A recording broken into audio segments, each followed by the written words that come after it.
Hello, আসসালামু আলাইকুম guys. এটা আমার নতুন আইডি, সবাই সাবস্ক্রাইব করবেন এবং ভিডিও ভালো লাগলে লাইক কমেন্ট করবেন। এটা আমাদের শোরুম, এখানে অনেক কমন বেসিন পাওয়া যায়, আপনারা চাইলে নিতে পারেন। অনেক কিছু আছে, সব এখানে পাবেন, আপনি অ্যাভেলেবেল সব কিছু আছে।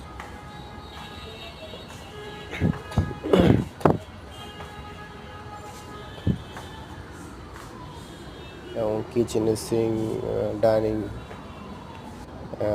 চুলা আছে, আপনার কমন আছে, নিচে সাবস্ক্রাইব করবেন, সব কিছু থাকবে।